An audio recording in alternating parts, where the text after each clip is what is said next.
Mesdames et messieurs, assalamu alaikum, bienvenue sur Al-Bayan. Vous suivez le journal de ce 8 Zulqa'da 1443 Hégire, mercredi 8 juin 2022, à la une de l'actualité.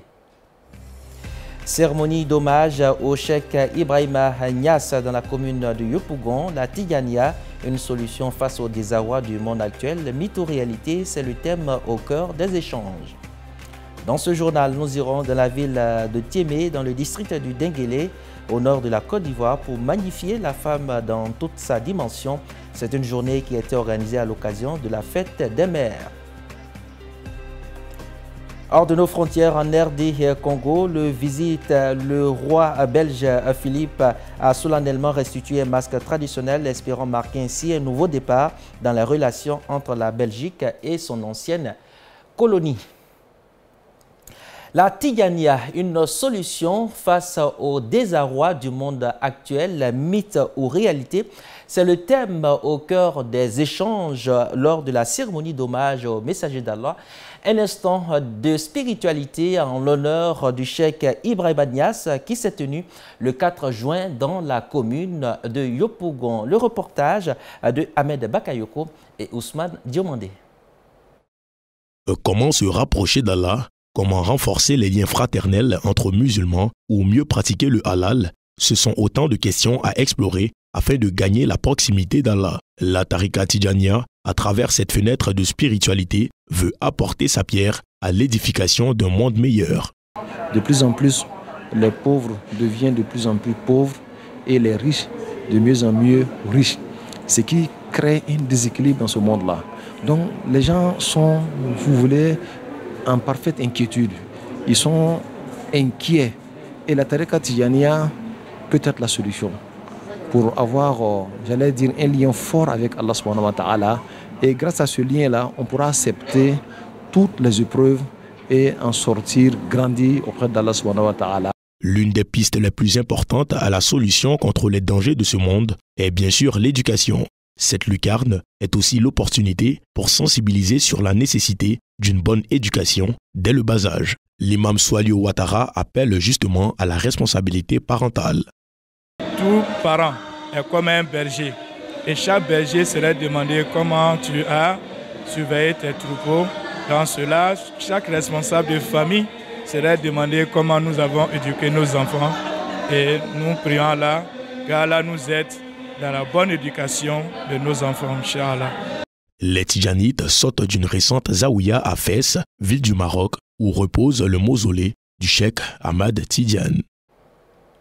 La Da'awa dans la rue, en abrégé DDR, est un mouvement constitué de jeunes musulmans dont la mission est d'appeler sur la voie de l'islam, convertir le maximum de personnes. Tel est l'objectif de cette organisation. La DDR était à Abengourou le 28 mai dernier à la place de la solidarité. Reportage Soumeya Sanogo et Omar Beban. À travers une série d'échanges avec la jeunesse, les membres de la DDR ont fait montre de leur savoir-faire. Leur mission est d'inviter les non-musulmans à embrasser l'islam et les musulmans à la droiture dans la pratique de leur religion. Nos papas, nos tontons, nos arrière-parents ont commencé la dawa. Pourquoi nous jeunes aujourd'hui, nous ne pouvons pas continuer ce qu'ils ont commencé? Parce que la dawa, c'est le meilleur métier du monde. Pour ceux qui n'ont pas encore compris, c'est le travail des prophètes. Quand tu fais le boulot d'un prophète, Allah te donne la récompense d'un prophète. Et nous voulons qu'au jour du jugement, que nous soyons également accueillis comme ça, comme Allah l'a promis dans le Coran. Sourate 43, versets 68 à 70. Ceux qui croient en nos signes, entrez au paradis, vous vos épouses. Le parrain de la cérémonie a salué les initiateurs de cette rencontre. En tout cas, je suis très content et je lance cet appel à nos organisations. Dans 5 à 10 ans, nous pourrons atteindre les 3 milliards de musulmans sur la planète, Inch'Allah. Vraiment, je suis très content. À vous également, les jeunes frères qui accompagnent la DDR, ce n'est pas payant, mais Dieu nous payera plus que ce que nous voulons. Leurs propos illustrés par des versets coraniques et paroles prophétiques ont emballé cette dame. Un bon nombre de personnes ont accepté la religion musulmane à l'issue de cette session d'échange.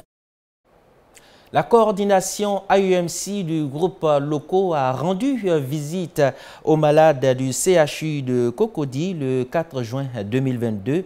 En marge de cette visite, une conférence a eu lieu au sein de la mosquée du CHU dans le cadre de la sensibilisation et de l'adhésion des jeunes aux valeurs islamiques. Ahmed Bakayoko et Doma Yacoub.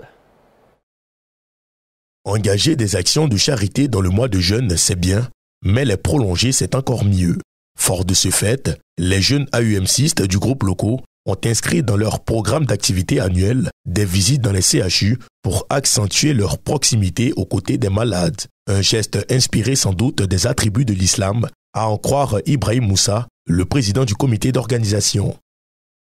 C'est de penser à ces personnes qui sont touchées, d'autres même qui sont abandonnées par leur famille. Ce n'est pas de leur faute. Voilà, c'est Allah qui les a éprouvés. Même nous, avec la santé qu'on a, c'est une épreuve également. Voilà, mais c'est de penser à ces personnes qui sont touchées et de les assister le mieux qu'on peut. Ces dons en nature et en espèces, pour un coût estimé à plus d'1 million de francs CFA, ont été acheminés vers les malades du CHU. L'Amir Moaz a exhorté les pouvoirs publics et autres structures musulmanes à emboîter le pas à ces jeunes afin de continuer à promouvoir ces valeurs islamiques. Nous tenons à encourager ce genre d'action pour que ça soit perpétué dans le temps et dans l'espace. Et nous appelons les autorités aussi à pouvoir aider de la manière qu'ils peuvent ces jeunes gens-là qui prennent ces initiatives chaque année de venir faire des dons aux malades, de venir visiter les malades au nom de l'islam, parce que ça fait partie aussi de ce qui a permis de propager l'islam. Coordination AUMC groupes locaux au cœur du social est le thème de cette édition qui dure maintenant depuis 14 ans. Un tour dans la région de la Maraoué, au centre-ouest de la Côte d'Ivoire. Les enfants des écoles confessionnelles islamiques de Saint-Fra ont été égayés lors de la deuxième édition de la journée de l'enfant musulman GEM 2022. C'est une initiative de l'amicale des anciens de l'AUMC 3A de Saint-Fra. Reportage Abdoulakim Odouleye et Masseni Bari. Ce sont 8 écoles confessionnelles de la ville de Saint-Fra qui se sont opposées à travers un concours de récitation coranique remporté par le candidat de l'école, Ibn Abbas.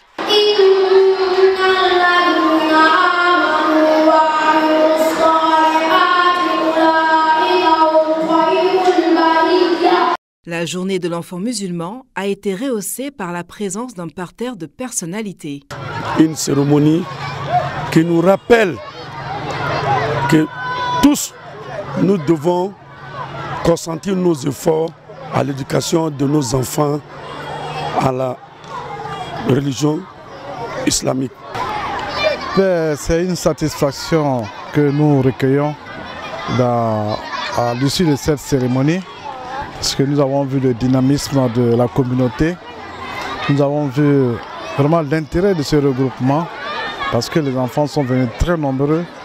Les parents aussi sont venus accompagner, encadrer les enfants. Et les responsables d'établissement aussi sont venus pour soutenir leurs élèves. Et c'était une ambiance intéressante, une ambiance importante. La mobilisation a été de taille, mais c'est la salle même qui a été petite pour le monde. Donc on était obligé de forcément diminuer le nombre. Sinon toute la commune de Saint-Fra a été mobilisée. Les organisateurs visent la valorisation des écoles confessionnelles de la ville en initiant cette journée. À la clé, nous souhaitons qu'un regard soit tourné surtout vers nos écoles confessionnelles. Surtout vers nos écoles confessionnelles, parce qu'ils sont les plus nombreux ici. Au cours de toutes nos cérémonies, ils sont les plus nombreux. Mais malheureusement, ils n'ont pas cet encadrement de niveau. On a besoin donc de les mettre sur la sellette pour que les meilleurs donateurs, les dames généreuses puissent venir nous aider à aider ces écoles. Des jeux de chaises musicales, des concours de chant, de adhan et de hadja ainsi que de l'adjideni ont meublé cette cérémonie avec des remises de cadeaux aux enfants. Les diplômes de remerciement ont été également offerts aux différentes personnes qui ont contribué à la réussite de l'événement. Je le disais dans les titres, la ville de Thiémé, dans le district du Denguilé, au nord de la Côte d'Ivoire, a abrité récemment la fête des mères. L'initiative est du général Diarra et son fan club. Objectif, magnifier la femme dans toute sa dimension. Les précisions de Soumeya Sadogo. Les habitants de Thiémé ont vécu dans une ambiance la journée dédiée aux mamans. Le général Diarra saisit cette occasion pour montrer son attachement non seulement aux mères, mais aussi à sa vie natale. Mesdames et messieurs, chers invités, c'est la fête des mères. La particularité de Thiémé, c'est de prendre le devant. Fatira Masebano, on fête ici. On peut s'applaudir pour ça. Voilà. Plusieurs invités venus de plusieurs régions de la Côte d'Ivoire ont pris part à cette fête des mères qui s'est achevée avec la remise des pagnes et d'appareils électroménagers. Et avant de boucler ce journal, parcourons l'actualité sur le continent africain, au Sénégal, au Nigeria, au Cameroun et en République démocratique du Congo. C'est dans la compilation du 60 secondes de la VOA. Au Nigeria, les délégués du Congrès des progressistes APC, partis au pouvoir, ont voté dans la nuit de mardi à mercredi pour désigner leur candidat à la présidentielle de 2023. Bola Ahmed Tinubu, chef historique du parti, a été élu candidat de l'APC devant l'ancien ministre des Transports Rotimi Ameachi et le vice-président actuel du pays, Yemi Osinbajo. Au Sénégal, le préfet de Dakar a autorisé une manifestation prévue ce mercredi par l'opposition pour protester contre le rejet de sa liste nationale aux prochaines législatives et contre le pouvoir. La coalition de l'opposition entend échanger avec le peuple, notamment sur le rejet des listes, la situation politique et la vie chère, a expliqué un responsable. Au Cameroun, 5 militaires ont été tués par balle dans l'ouest du pays, tout près d'une région où une guerre meurtrière oppose des groupes armés séparatistes anglophones aux forces de l'ordre, ont assuré mercredi un député et un responsable local. En République démocratique du Congo, le roi Philippe de Belgique a remis mercredi un masque emporté du temps de la colonisation et décoré un ancien combattant de l'ex-Congo belge au deuxième jour d'une visite dense en évocation du passé et du délicat travail de réconciliation entre Bruxelles et Kinshasa. Et voilà, c'est la fin de ce journal. Merci de votre aimable attention. Retrouvez ce journal et l'ensemble de nos programmes sur l'application IP Al Bayan. Bonne soirée sur la télévision. Wassalamu alaikum wa rahmatullah.